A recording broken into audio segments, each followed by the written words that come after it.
Links के just बाद हमें नेक्स्ट ऑप्शन और नेक्स्ट ग्रुप मिल जाता है कमेंट्स का, और उसके बाद हमें यहाँ पे टेक्स्ट का ग्रुप मिल जाता। तो आप टेक्स्ट पे क्लिक करेंगे, क्लिक करने के बाद सबसे पहले आपको टेक्स्ट बॉक्सेस मिल जाते हैं, और ये चीज़ आपने अच्छे से पढ़ा होगा शेप्स में। तो हमने इसे शेप्स में बहुत ही इन डेप्थ और डिटेल में कवर कर रखा है एम एस वर्ड के सीरीज़ में। उस एम एस वर्ड के सीरीज़ को तो आप बिल्कुल मत भूलना, वो आपको बिल्कुल मास्टर बना लेगा एम एस ऑफिस के ऑलमोस्ट सारे सॉफ्टवेयर्स का और प्रोग्राम्स का। फिलहाल हम यहाँ पे टेक्स्ट पे क्लिक करते हैं, और टेक्स्ट बॉक्स मिल रहा होगा, इस पे जैसे ही क्लिक करेंगे तो हमें यहाँ पे ये कुछ अलग सा और अजीब सा कर्सर मिलेगा, पॉइंटर मिलेगा। इसके थ्रू हम यहाँ पे बॉक्स ड्रा कर सकते हैं। जैसे मैं यहाँ पे बॉक्स ड्रा करूँगा, इस बॉक्स के इनसाइड हम लिख सकते हैं। जैसे मैं यहाँ पे लिखता हूँ नसीब कोड स्टूडियो। अब ये चीज़ लिखने के बाद नेक्स्ट आपने इस शेप को एडिट करना है, तो शेप फॉर्मेटिंग नाम का आपको ग्रुप मिलेगा। शेप फिल, नो फिल और शेप आउटलाइन, हम यहाँ पे नो आउटलाइन लगा लेते हैं। अब इस शेप को आप अपने हिसाब से कहीं पे भी रख सकते हो। जैसे कि यहाँ पे रखना चाहो तो मैं यहाँ पे इसका जो टेक्स्ट कलर है वो सेलेक्ट करके यहाँ से करता हूँ रेड, और इसके बाद इसे सेलेक्ट करके यहाँ से रोटेट करते हैं। रोटेट का यहाँ पे हमें मिल रहा है बॉक्स। कुछ इस तरह से आप वाटरमार्क की तरह इन चीज़ों का यूज़ कर सकते हो। फिलहाल कंट्रोल जेड वापस इसे साइड पे लेके आते हैं और बाहर निकालते हैं। इसके बॉर्डर से इसे पकड़ के आप इसे मूव कर सकते हो। वापस हम यहाँ पे इंसर्ट टैब पे क्लिक करते हैं, टेक्स्ट पे क्लिक करेंगे। यहाँ से आप टेक्स्ट बॉक्स उठा के उसे ड्रा करके उसमें जो भी टेक्स्ट लिखोगे उसे शीट में कहीं पे भी अपने हिसाब से रख सकते हो और प्लेस कर सकते हो।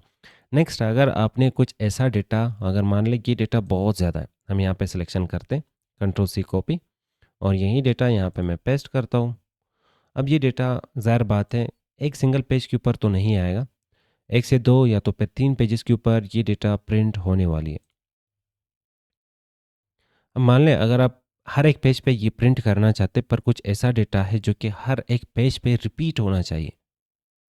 जैसे मान लें आपके पास 10 पेजेस है और आप चाहते हैं कि हर एक पेज पे ये नसीब कोड स्टूडियो प्रिंट होना चाहिए। इस पेज पे भी प्रिंट करना है, इस पे भी प्रिंट करना है, इस पे भी प्रिंट करना है, इस पे भी प्रिंट करना है। तो इसके लिए हम यहाँ से यूज़ कर सकते हैं header and footer. Header and footer को यूज़ करने के लिए सबसे पहले आपको लेआउट चेंज करना होगा। तो इसके लिए यहाँ पे आपको चले जाना है पेज लेआउट की तरफ। इस पे क्लिक करने से आपका जो डेटा है वो पेज की शक्ल में आपको दिखाया जाएगा। तो इसका तो ओवरऑल हमारा जो डेटा है वो 3 पेजेस के ऊपर प्रिंट होने जा रहा। अब यहाँ पे हेडर आ जाता और यहाँ पे नीचे फुटर। तो अगर आप हेडर में डेटा लिखते हैं या फुटर में डेटा लिखते हैं तो वो हर एक पेज पे रिपीट होने वाली है। जैसे कि मैं यहाँ पे लिखता हूँ नसीब कोड स्टूडियो। नसीब कोड स्टूडियो लिखने के बाद हर एक पेज पे नसीब कोड स्टूडियो रिपीट हो रहा है। अब अगर आप प्रिंट निकालोगे तो ज़ाहिर बात है अगर 10 पेजेस के ऊपर भी ये प्रिंट निकलेगा तो हर एक पेज के टॉप पे आपको नसीब कोड स्टूडियो मिलने वाला। और नीचे अगर आपने कॉन्टैक्ट मी नाम का कुछ डेटा देना है, जैसे कि कॉन्टैक्ट और यहाँ पे आपने नंबर दिया, तो ज़ाहिर बात है ये जो फुटर है ये भी हर एक पेज पे रिपीट होने वाला है। तो वो डेटा जो कि हर एक पेज पे आपको रिपीट करना है, तो उसके लिए आप इंसर्ट टैब में आके टेक्स्ट पे क्लिक कर लो और यहाँ से आप हेडर एंड फुटर को इनेबल करके उसमें वो डेटा लिख सकते हो। पर अगर हम वापस यहाँ पे इस ऑप्शन पे क्लिक करेंगे जिसका नाम होगा नॉर्मल शीट, तो ज़ाहिर बात है हमें यहाँ पे हेडर एंड फुटर नहीं दिखने वाले। पर इसका हरगिज़ मतलब ये नहीं होगा कि प्रिंट निकालने पे आपको वो हेडर एंड फुटर नहीं मिलने वाले। हेडर एंड फुटर हमेशा विजिबल होगा प्रिंट में। तो जब आप इसका प्रिंट निकालोगे तो टॉप पे और बॉटम में वो डेटा जो कि आपने हेडर एंड फुटर में लिखा होगा वो प्रिंट हो जाएगा। तो हमेशा एक चीज़ आप चेकआउट ज़रूर करना कि प्रिंट निकालने से पहले अपने पेज लेआउट पे क्लिक करना है। यहाँ से देखना है कि हेडर एंड फुटर में कौन सा डेटा मौजूद है, या तो पेज के ऊपर ये डेटा कैसे दिखने वाला, उसके बाद ही प्रिंट निकालना। वैसे निकालोगे तो ज़ाहिर बात है आपका डेटा मिसप्रिंट हो सकती है। टेक्स्ट पे वापस क्लिक करते हैं। नेक्स्ट ऑप्शन हमें मिल रहा है यहाँ पे वर्ड आर्ट नाम का, और यहाँ पे डिफरेंट टाइप के आपको वर्ड आर्ट्स मिल रहे हैं। इनमें से जो भी स्टाइल आपको पसंद आता, तो ये भी आपके पास टेक्स्ट बॉक्स ही है पर यहाँ पे स्टाइल टेक्स्ट आपको मिल जाता। यहाँ पे आपने देखा कि ये आपको नॉर्मल सा टेक्स्ट दे रहे थे और इस टेक्स्ट को आपने फिर खुद से स्टाइल करना होता है। पर यहाँ पे जो वर्ड आर्ट है, अगर इसमें से कोई भी एक स्टाइल हम सेलेक्ट करते तो इसमें हमारे पास स्टाइल किया हुआ या स्टाइल किया हुआ फॉर्मेट किया हुआ टेक्स्ट हमें मिल जाती है। तो इसमें भी हम यहाँ पर लिखते हैं नसीब कोड स्टूडियो, और ये चीज़ लिखने के बाद आप अपने हिसाब से इसे पेज के ऊपर कहीं पे भी रख सकते हो। और रोटेट करना है तो यहाँ पे रोटेटिंग का हमें बॉक्स मिल जाना चाहिए। ये एक प्रॉब्लम आ रही है एम एस एक्सेल में, पर हाँ ये टेक्स्ट बॉक्स है तो इसमें रोटेट का यहाँ पे बटन हमें मिल ही जाता है। फिलहाल हमने यहाँ पे ये जो डेटा है, ये जो टेक्स्ट है, ये लिखा with the help of insert tab में आके यहाँ पे वर्ड आर्ट। और वर्ड आर्ट स्टाइल के इनसाइड आपको डिफरेंट टाइप के यहाँ पे वर्ड आर्ट्स मिल रहे हैं। आपको जो भी वर्ड आर्ट चाहिए आप सिंपल उस वर्ड आर्ट पे क्लिक करोगे, आपको टेक्स्ट बॉक्स मिलेगा। इस टेक्स्ट बॉक्स में आप अपने हिसाब से जो भी डेटा लिखना चाहो लिख सकते हो। और रोटेट करना है तो अगर आपको यहाँ पे वो सर्कल वैसे यहाँ पे देख लो आ रहा है, लेफ्ट क्लिक पकड़ के रखेंगे हम इसे इस तरह रोटेट कर सकते हैं। अगर नहीं मिलता तो यहाँ पे रोटेशन नाम का आपके पास ऑप्शन आ रहा है, आप इसके थ्रू भी रोटेट कर सकते हो। और मोर रोटेशन ऑप्शंस की तरफ जाके आप यहाँ पे एंगल्स भी बता सकते हो, जैसे कि रोटेशन आपको कितने एंगल में इसे रोटेट करना है। मैंने कहा 30 डिग्री और 30 एंगल में, तो ये रोटेट हो जाएगा। तो रोटेशन इतना बड़ा मसला नहीं है। फिलहाल हम वापस यहाँ पे इंसर्ट टैब पे चले जाते हैं, टेक्स्ट पे क्लिक करेंगे और नेक्स्ट आ जाता है यहाँ पे सिग्नेचर लाइन। अगर आप कोई कुछ लेटर टाइप या तो ये डेटा है, इस डेटा के लास्ट में किसी से सिग्नेचर करवाना चाह रहे हैं तो आप यहाँ पे सिग्नेचर बॉक्स इसके थ्रू क्रिएट करवा सकते हैं। तो सिग्नेचर लाइन पे क्लिक करेंगे, फर्स्ट ऑप्शन होगा इस पर हम क्लिक करते हैं। क्लिक करने के बाद सबसे पहले आ रहा है यहाँ पे सजेस्टेड साइनर फॉर एग्जांपल। आपके पास यहाँ पे उस शख्स का नाम आना चाहिए जिसका सिग्नेचर आपने यहाँ पे करवाना है। तो मैंने कहा वो शख्स होगा नसीब खान। नेक्स्ट, वो शख्स है क्या, उसका रोल क्या है, मैनेजर है और एडमिन है या तो फिर एम्प्लॉय है। तो आपने उसका यहाँ पे रोल डिफाइन करना है। तो मैंने कहा यहाँ पे कि वो एजुकेटर है। और नेक्स्ट उसकी ईमेल एड्रेस देनी है, अगर देनी है तो यहाँ पे टाइप कर लो, नहीं तो ओके पे क्लिक कर लो। आपको सिग्नेचर लाइन मिल जाएगा, पर कर्सर कहाँ पे हमने रखा था, यहाँ पे। तो यहाँ पे सिग्नेचर लाइन आ चुकी है। अब इस सिग्नेचर लाइन को अपने हिसाब से मूव कर सकते हो जहाँ पे भी रखना चाहो। छोटा सा जुगाड़ बताता हूँ, अगर ये एक्स आपको नहीं चाहिए तो इस टाइप का सिग्नेचर लाइन आप खुद से भी ड्रा कर सकते हो और क्रिएट कर सकते हो यूजिंग शेप। पर फिलहाल हम यहाँ पे ये रेक्टेंगल उठा के ये एक्स को छुपाना चाहेंगे। इसको सेलेक्ट करेंगे, ब्रिंग फॉरवर्ड और फ्रंट, यहाँ पे इसे सेलेक्ट करके इसे पीछे भेजना चाहते हैं।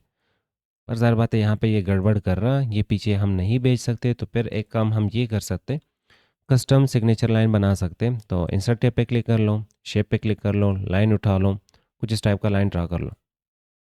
कलर इसका हमने यहाँ पे रखा ब्लैक, क्योंकि इसका भी कलर ब्लैक है। और इसका यहाँ पे जो वेट है वो हम यहाँ से थोड़ा सा कम करते हैं। नेक्स्ट हमने यहाँ पे कुछ इस टाइप का टेक्स्ट, तो टेक्स्ट बॉक्स उठा के यहाँ पे टेक्स्ट ड्रा करते, टेक्स्ट बॉक्स ड्रा करके उसमें टेक्स्ट लिखते। तो इसमें आ जाएगा नसीब खान और नेक्स्ट में आ जाएगा यहाँ पे एजुकेटर और कंट्रोल ए और सिलेक्शन करके यहाँ पे इसका जो साइज़ है वो कम करना चाहेंगे कुछ इस टाइप का। और इस बॉक्स का यहाँ पे जो साइज़ है वो कस्टमाइज़ करेंगे अपने कंटेंट के अकॉर्डिंगली। और इसका जो फिल कलर है और आउटलाइन है वो नहीं चाहिए, तो shape fill, no fill, shape outline, no outline. और इसके बाद यहाँ पे ये सिलेक्ट करते हैं, शिफ्ट के साथ इसे सिलेक्ट करते हैं। आप इसे मूव कर लो, जहाँ पे भी रखना चाहो आप इजीली रख सकते हो। तो आप खुद का सिग्नेचर लाइन भी कुछ इस तरह से बना सकते हो। पर हाँ, इसका बैकग्राउंड आ रहा होगा, अब इसका बैकग्राउंड नहीं है। तो आप इसको भी बैकग्राउंड अगर देना चाहते हो तो वापस आप यहाँ से शेप उठा सकते हो। तो इंसर्ट टैब, शेप और रेक्टेंगल उठा के आप यहाँ पे इसे भी कुछ इस टाइप का बैकग्राउंड दे दें। और इसका सिर्फ हमें बैकग्राउंड चाहिए तो आउटलाइन ख़त्म कर दें। और बैकग्राउंड के लिए हम शेप फिल ये वाइट करके इसे पीछे भेज दें, सेंड बैकवर्ड। ये बन गया इसका भी बैकग्राउंड। अच्छा, इंसर्ट टैब पे वापस क्लिक करते हैं और टेक्स्ट में नेक्स्ट ऑप्शन आ रहा है ऑब्जेक्ट नाम का। कुछ ऐसा काम होता है जो हम एमएस एक्सेल में डायरेक्टली परफॉर्म नहीं कर सकते, तो फिर उसके लिए हम किसी और टूल का यूज़ करते हैं। अब वो टूल कोई भी हो सकता है, आपके कंप्यूटर में वो इंस्टॉल होना चाहिए। तो हम यहाँ पे क्लिक करेंगे, क्लिक करने के बाद ऑब्जेक्ट पे क्लिक करेंगे तो यहाँ पे आपके वो सारे टूल्स आपको दिखने वाले हैं जो कि आपके कंप्यूटर में पहले से इंस्टॉल्ड है।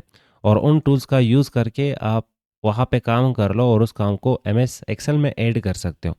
जैसे कि मान लें हमने यहाँ पे कोरल ड्रॉ को ओपन करना है, तो मैं कोरल ड्रॉ को यहाँ पे सेलेक्ट करता हूँ, ओके पे क्लिक करूँगा। अब ये हमारे लिए कोरल ड्रॉ को ओपन कर देगा और कोरल ड्रॉ को ओपन करने के बाद उसमें जो भी काम करोगे वो काम आ जाएगा यहाँ पे एम एस एक्सेल की इनसाइड। तो यहाँ पे कोरल ड्रॉ की विंडो आ चुकी है और इस विंडो में ग्राफिकल कार्ड वगैरह यहाँ पे थोड़ा सा स्लो काम कर रहा है, तो इसलिए ये चीज़ें ठीक से ये लोड नहीं कर पा रहा। पर ये आ चुका है हमारे पास कोरल ड्रॉ और हम चाहते हैं कि इसमें हमें टूल्स दिखाया जाए। ऊपर तो टूल्स यहाँ पे कोरल ड्रॉ के ही आ रहे, देखा जाए तो ये सारे टूल्स ऑलमोस्ट आपके कोरल ड्रॉ के। और इस साइड पे कलर बॉक्सेस भी आ रहे हैं। हम यहाँ पे इसके बॉर्डर्स इसे पकड़ के इस साइड पे लेके आते हैं।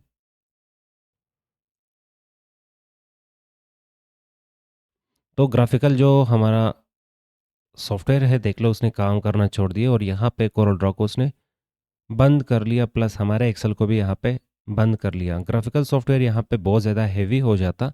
तो एक तो एक्सेल है, एक्सेल भी एक हाई लेवल प्रोग्राम है, ऊपर से कोरल ड्रॉ भी हाई लेवल प्रोग्राम है, तो दोनों को मैं एक साथ यहाँ पे चलाने की कोशिश कर रहा हूँ तो नहीं हो पा रहा। तो आप सिंपल इस ऑप्शन को कुछ यूँ समझ लें कि वो काम जो आप डायरेक्टली एम एस एक्सेल में नहीं कर सकते, आपके कंप्यूटर में जो सॉफ्टवेयर्स है उनको यूज़ करके वो काम आप वहाँ पे करके और सिंपली उन चीज़ों को फिर यहाँ पे ऐड कर सकते हो। जैसे कि पेंट ब्रश छोटा सा सॉफ्टवेयर है, हम इस पर क्लिक करके ओके करते। अब पेंट ब्रश और एम एस पेंट ओपन हो चुका है। नेक्स्ट हम इसमें यहाँ पे कुछ भी ग्राफिकल काम कर लेते हैं। जैसे कि मैंने यहाँ पे इसमें शेप ड्रा कर लिया और यहाँ पे लाइन ड्रा करके एक साइड को हम यहाँ पे कलर करते हैं, मान ले रेड, और दूसरे साइड को कलर करते हैं यहाँ से ऑरेंज। अब ये चीज़ हमें एम एस एक्सेल में चाहिए, तो सिंपली आप यहाँ से इसे बंद कर लो। बंद करने के बाद ये चीज़ एम एस एक्सेल में ऐड हो चुकी है।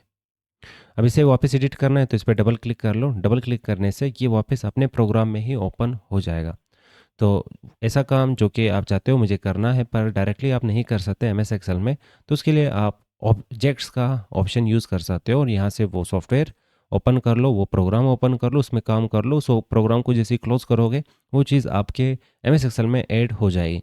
बाकी कस्टमाइजेशन आपके हाथ में है। तो ये शेप के फॉर्म में आपको ये काम दे रहा है, इसे आप छोटा बड़ा कर सकते हो और इसे यहाँ से आप एडिट कर सकते हो जिस तरह भी एडिट करना चाहो। फिलहाल इंसर्ट टैब पे वापस क्लिक करते हैं। नेक्स्ट ऑप्शन आपके पास आ रहा होगा सिंबल नाम का, तो हम यहाँ पे किसी भी सेल पे क्लिक करेंगे और सिंबल्स में फर्स्ट ऑप्शन आ रहा है इक्वेशन। अगर आपने मैथ के इक्वेशंस ऐड करने एम एस एक्सेल में तो यहाँ पे मैथ के इक्वेशंस ऐड कर सकते हो। कोई भी इक्वेशन आप सेलेक्ट कर सकते हो। सिलेक्शन के बाद नेक्स्ट इसमें जो भी डेटा आपने एडिट करना है वो डेटा एडिट कर सकते हो।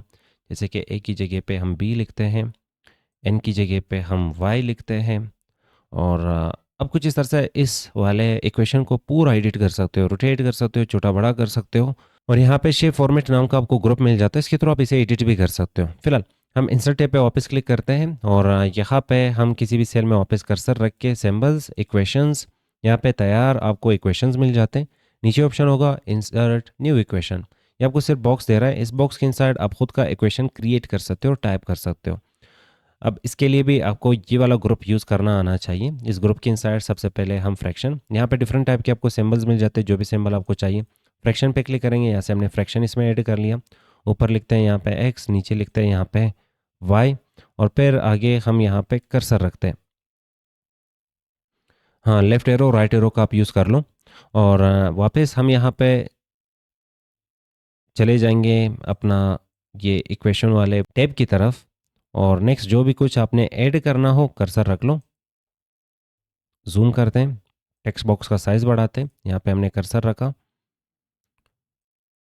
गड़बड़ तो कर रहा है, जब इसके साथ टच होता है तभी ये काम करता वरना नहीं। अब ये चीज़ हमने यहाँ पे ऐड कर ली तो मान लो ये हमें कंट्रोल एक्स कट और यहाँ पे चाहिए कंट्रोल वी पेस्ट, तो यहाँ पे ये आ जाएगा। कुछ आप जुगाड़ कर सकते हो, ज़ाहिर बात है, और फिर यहाँ से आप मज़ीद चीज़ें भी ऐड करते जा सकते हैं। तो अगर आप 10 से 15 मिनट इसे देंगे, इसे एक्सप्लोर करेंगे तो ईज़िली आप इसे समझ जाएंगे।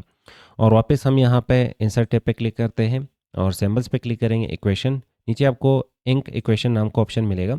इसके थ्रू आप यहाँ पे अपने इक्वेशन को लिख सकते हो, जैसे कि पेन के थ्रू आप कॉपी के ऊपर और नोटबुक के ऊपर लिखते हो। मैंने यहाँ पे कुछ इस टाइप का ये लिखा और यहाँ पे लिखते हैं 10, यहाँ पे लिखते हैं 3 और नेक्स्ट वापस यहाँ पे y अपॉन एक्स और इसे इंसर्ट करना है, कुछ डिलीट करना है, इरेज करना है। नीचे ऑप्शंस आपके पास सारे हैं, इंसर्ट पे क्लिक करेंगे तो ये इक्वेशन यहाँ पे ऐड हो चुका है। तो आप खुद से अपने हाथों से इक्वेशंस लिख के भी उसे इंसर्ट कर सकते हो। इसके लिए आप सिंबल्स में, इक्वेशंस में नीचे इंक इक्वेशंस नाम का ऑप्शन यूज़ कर सकते हो। अगर आपको सिंबल्स चाहिए, सिंबल्स नहीं मिल रहे वैसे तो यहाँ से आप आइकन्स को इंसर्ट कर सकते हो। खूबसूरत किस्म के आपको आइकन्स मिल जाते हैं अगर आपके पास इंटरनेट होगी। फिलहाल हम यहाँ पे सिंबल्स पे क्लिक करेंगे, सिंबल पे क्लिक करते हैं। यहाँ पे आपके पास ऑफलाइन सिंबल्स आ जाते हैं, इनमें से जो भी सिंबल आपको ठीक लगे, आपको चाहिए, तो सिंपली आप उस सिंबल पे क्लिक कर लें और इंसर्ट पे क्लिक कर लें। जिस सेल पे भी आपने कर्सर रखा होगा उस सेल में वो सिंबल इंसर्ट हो जाएगा।